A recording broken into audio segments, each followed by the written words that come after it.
समय की बात है, वायनमीर नाम के गांव में, जहां हवा रहस्य फुसफुसाती थी। एक जिज्ञासु लड़की थी जिसका नाम था एलारा। वह बाकी बच्चों से अलग थी। वह अपने कल्पनाओं के जीवों की चित्रकारी करती, पंखों वाले शेर, चमकते पेड़ और बोलने वाले उल्लू।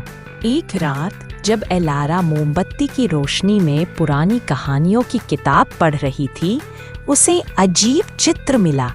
यह चांद का दर्पण तुम्हारा सच्चा रूप दिखाता है, केवल साहस रखने वालों के लिए।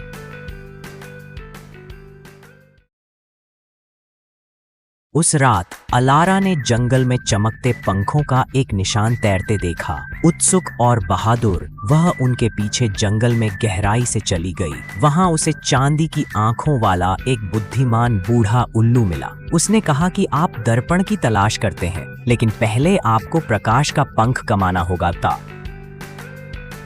उसने एलारा को एक भूले हुए झरने की हंसी वापस लाने के लिए अपनी पहली खोज पर भेजा।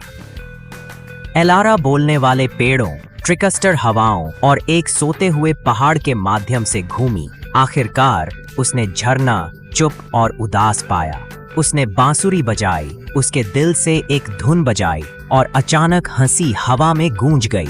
पानी फिर से नृत्य कर रहा था। बुद्धिमान उल्लू ने उसे प्रकाश के पंख से पुरस्कृत किया, जो उसकी बहादुरी का प्रतीक था।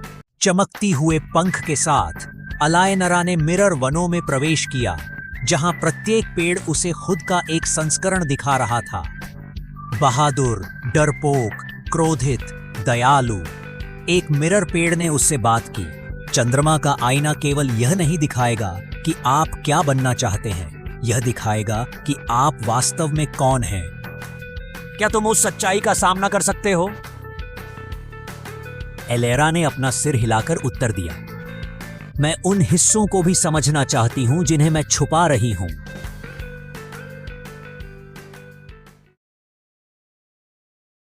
पूर्णिमा के उगते ही आकाश में एक चमकदार पुल दिखाई दिया, जो चांद की रोशनी से बना था।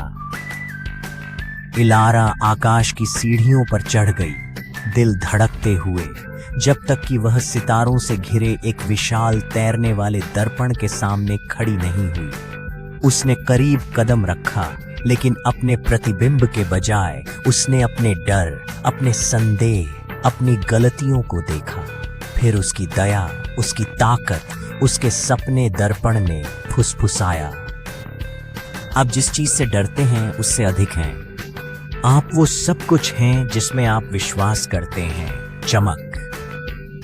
और इसी तरह का न्याय दर्पण एक चमकदार क्रिस्टल में बदल गया और लारा के हाथों में उड़ गया।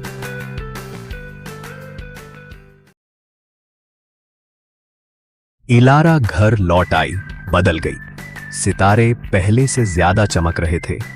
उसकी कला पहले से ज्यादा जीवंत थी।